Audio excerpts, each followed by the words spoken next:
Can I turn used old crayons into beautiful jewelry pieces? We're gonna find out if I nail it or fail it.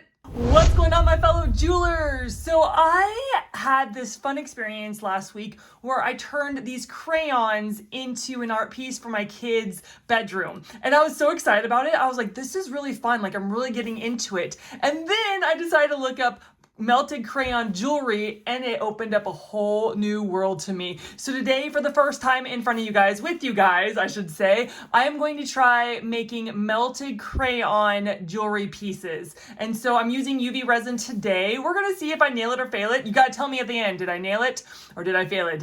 Is it pretty or is it ugly? But before we get started, make sure you subscribe my channel if you haven't already, but let's dive right in right now. Okay, I have prepared a lot already. So I have these open bezels. I put a layer of thin resin already down. If you're using a closed bezel, which I'll be using actually both today, you don't need to do this step of putting a thin layer of resin down. I really want to make sure that the crayon is sealed in and that there's none of the crayon exposed to the elements. The UV resin does a good job of sealing it, so that's what I did. I did a first thin layer. So we did that. The next step I did was I got shavings of crayon. I'll show you what I did. So I'm gonna put this to the side. And I honestly grabbed just, it's either a pencil sharpener or a crayon sharpener. I think it's just a pencil sharpener. It has a big spot right there for it. And then I turned this part down and I just started, I literally started sharpening my crayon and I caught the shavings in it. So you see right there? And these shavings are really great. I feel like they're really thin. It's really nice. We'll see. We'll see if it actually works. I don't know. We're just trying, we're trying this. I love trying these things in front of you guys. I want to encourage you, like, make mistakes, try new things. Okay, so the shavings go everywhere, but that's okay. That's okay. So I want to try an ombre look. I'm going to put the white at the top. It's gonna be messy. I'm just gonna put the white at the top. I'm gonna do a good concentration of it. I feel my fingers might get in the way, but maybe my fingers would do better. Oh, let's try my fingers. Let's try. Oh gosh, my fingers are really big for this. Nope, nope. The tweezer works a lot better, but it also sticks to the tweezers. What is going on? Next, I'm gonna clean off my tweezer and then try the blue. And it has like, I don't know, static electricity. I don't know, maybe it just sticks to the tweezers, but I wanna bring it down. I honestly don't know how much I need for each layer. Again, this is all experimenting and seeing if I can do it. Others have done it, but can I do it, make it pretty? And then I am gonna do this teal like one. And these are big shavings. Some of the shavings are really small, some of them are big. Oh, that's gonna be, if this works, it's gonna be gorgeous. I'm so excited. Okay. So let's try doing that. Let's try how that's gonna look. Okay, so when I was researching it, I looked at pictures, looked at articles and stuff. I read some articles and someone said, don't use a hairdryer because it just blows everywhere. Someone said use a heat gun, but I feel like heat guns also spread the love. Like I feel like it pushes things. So I'm gonna try a lighter. I literally did a hairdryer with my piece, but I think a lighter would work in this case. Okay, so we're just gonna do fire. And it takes time. Ooh, there it goes, being melty. Oh, it shrivels up really quickly. Oh, do you see that? It shrivels up so quickly. So I am going to get some more. Man, it just shrunk really, really fast. So I am going to put some more down. Gonna put some more down and then try again. This might be a couple layers of doing this according to how it shrinks. Okay, so do my fire again. Yep, do my fire. Oh my goodness, it shrinks so much. This is crazy. This is wild. Again, trying this all in front of you for the first time. Fun, but also like mistakes are coming. They're coming, my friend. Okay. So, okay, I feel like that's becoming more than enough. And now I'm doing the blue. It just, I wonder if I spread it out. Because it's still wet, but I need more blue. This is wild. Can I just tell you, this is really wild. I was not expecting this.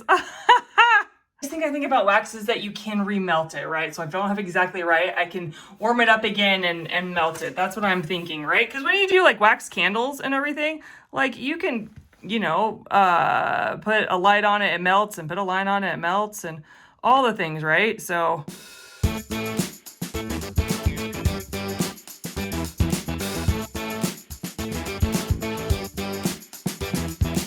okay, when I put the light on it, it pushes whatever color down or around that I'm putting the light on. So if I'm putting it on the bottom, the color goes up. If I put it in the middle, it kind of presses out. And if I get the top, it presses down. That's wild. Look at that. Oh my goodness.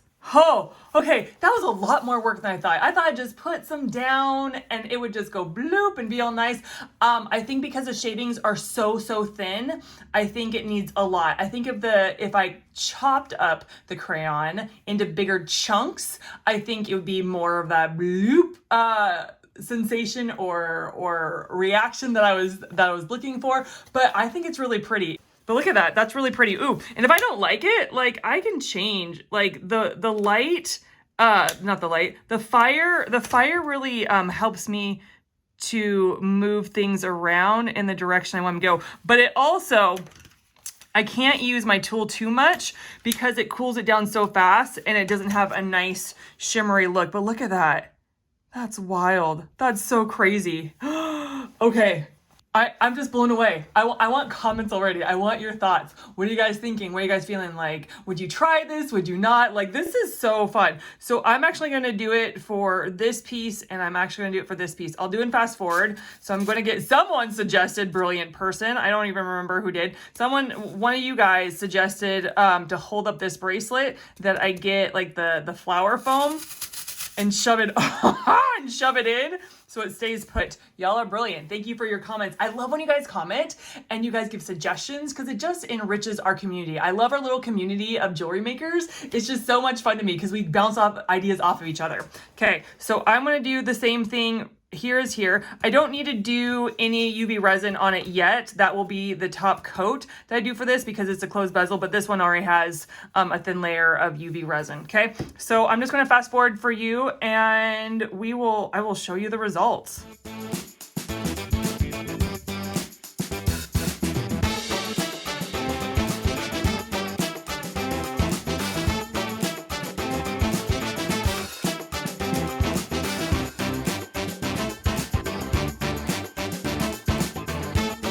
Yo, I'm so bummed. I did not know I wasn't videoing when I did the bracelet one. I put a layer of resin on the bracelet. Oh, I'm so bummed that I missed it. I did not video it. So I'm going to show you the next one. I'll show you the bracelet at the end and do a big reveal. But let's put a layer of UV resin on top of these pendants to seal in the crayon. Now, before you get started, before you do any UV resin, you got to protect your skin, your lungs, and your clothes. So usually need a respirator. You need a respirator, not just a dust mask. You need gloves and you need something to cover your clothes or wear clothes you don't mind destroying because it will ruin your clothes. It can irritate your skin and hurt your lungs. Okay, so, and the reason I don't wear a respirator when I am doing videos, that's the only time, is because you guys can't hear me. Okay, so let's do a top coat of UV resin for these guys. Oh my gosh, they're so cute. I love it. Now this is a matted finish, so I'm looking forward to seeing how the UV resin turns the matted into a gloss finish. Look at this. And there's some crayon on the side. It's really easy to scrape that off. I have found I've been scraping it off just to see. But look at it. It's so cute. Okay, so we got to make sure that we cover we put a whole layer on it. We can't leave any gaps. Oh my gosh, this is so pretty. I love this. Okay, so got that. And I want to make sure, sometimes I accidentally touch the tip of this to the bottom, to that first layer, but I got to make sure I don't because crayon is so easy. I mean, like, it's going to scratch, it's going to mark, it's going to do stuff. So I got to make sure that I do not touch the crayon part, but that I just do a layer of resin. I am going to use this tool to move my resin, but I think I feel more safe because this is silicone and this is a really sharp point. And so I'm going to move my resin along. I don't have enough resin for here, so I'm gonna put a little bit more. Make sure you don't put too much resin on the top layer because it will overflow. You can do a layer and then cure it and then do another layer if you want to do kind of like the dome effect, but don't, for that first layer, don't put too much resin, or when you cure it, it will start overflowing the edge and it doesn't look very good. Okay, look at that. Oh my goodness. It is really pretty. I like the look. See, for the first one, I did try to make just lines, right, and have distinct layers and stuff, or distinct colors. This one, I just said, let the crayon do what it wants to do. Like, if it wants to just go bloop and just make it like almost like a tie-dye look, I'm like, go ahead and do that. It was so much easier with the crayon because those shavings are so small that when you heat it up, it just kind of shrinks and you don't have as much, and it doesn't cover a whole layer of crayon and stuff. And so I just let, after this time, I let them do whatever they wanted. Okay, so I am seeing some bubbles on the bottom. I'm using my silicone to kind of gently scoop it off the bottom so that I can come in with my lighter and pop all the bubbles. I want all the bubbles popped so it looks like glass.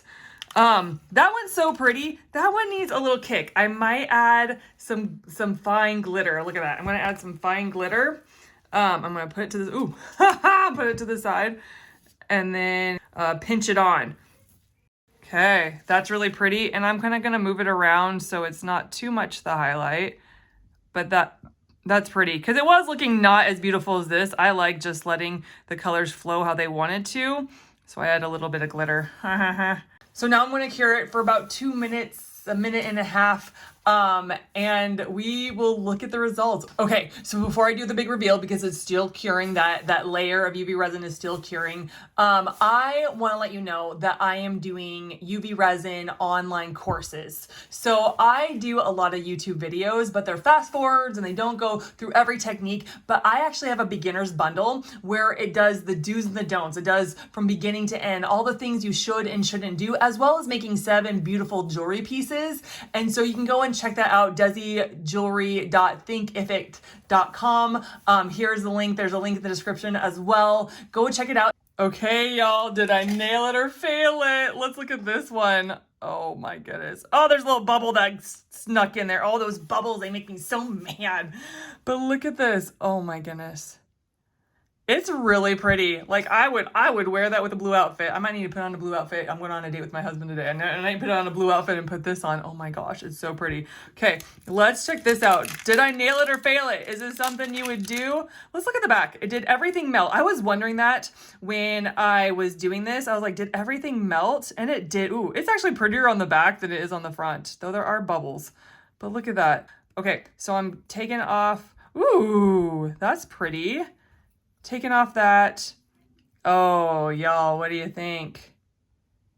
That is so pretty. I kind of like it. I like it more in the bracelet, but it just does funky things, right? And I did, apparently, my UV resin did not go all the way to the side. That annoys me. Sometimes you can't see it. Sometimes UV resin is, you know, it's completely clear, and so you can't see when it doesn't go all the way to the side. You try to put it all this way, but it doesn't. But that's what that kind of did. But oh my goodness.